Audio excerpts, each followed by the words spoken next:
Assalamualaikum warahmatullahi wabarakatuh. Alhamdulillah wa syukurillah. Wassalatu wassalamu ala rasulillah Muhammadin ibni Abdillah wa ala alihi wa sahbihi wa mawalah. Jumpa lagi bersama saya penyuluh agama Islam Kementerian Agama Sahrimar Esos.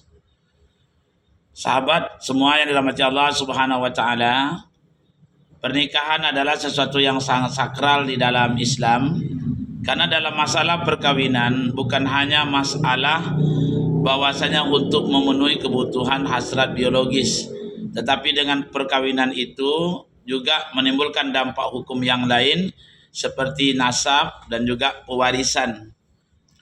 Oleh karena itu suatu pernikahan dalam zaman yang telah berkembang sekarang tentu penting adanya pencatatan atau ikrar bahwasanya dalam sebuah pernikahan itu benar terikat dalam sebuah hukum tetap yang diakui baik itu secara agama ataupun secara negara.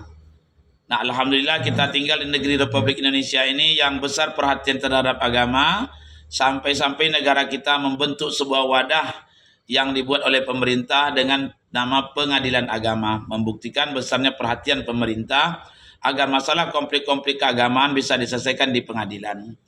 Oleh karena itu penting bagi kita bahwasanya ada kesadaran untuk melaporkan atau mengadakan pencatatan pernikahan yang telah dilakukan. Karena pernikahan yang tidak tercatat oleh negara akan terjadi kesimpangsiuran hukum. Apalagi seandainya pernikahan itu dilakukan secara siri atau hanya sah secara syar'i dan tidak tercatat secara negara, maka akan terjadi kezaliman yang tentu hal itu dilarang di dalam Islam.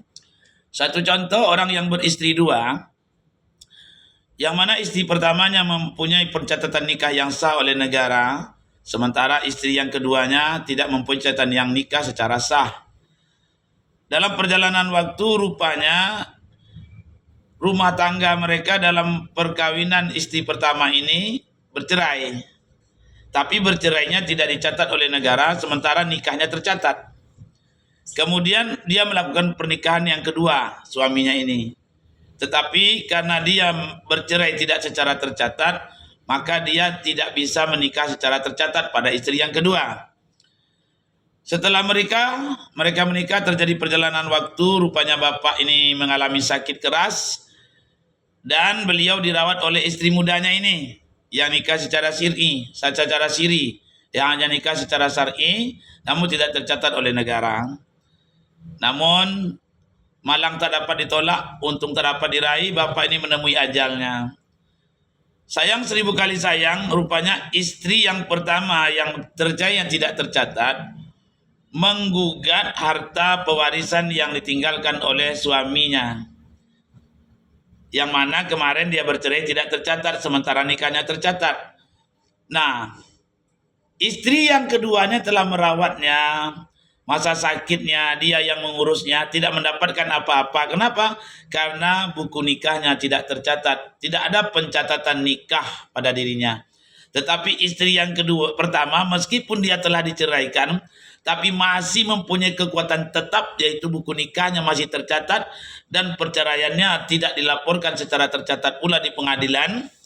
Maka pada saat itu hilanglah hak istri yang kedua. Maka penting bagi kita mengadakan pencatatan nikah ini apa? Agar tertunaikan apa yang menjadi hak istri dan bisa tertunaikan apa yang menjadi hak anak, sehingga akte kelahiran anak bisa dicantumkan nama ayahnya di sana yang merupakan haknya dalam kewarganegaraan di Indonesia. Mudah-mudahan yang singkat ini bisa memberikan faedah. Subhanakallahumma bihamdika, astaghfiruka wa atubu ilaik. Assalamualaikum warahmatullahi wabarakatuh.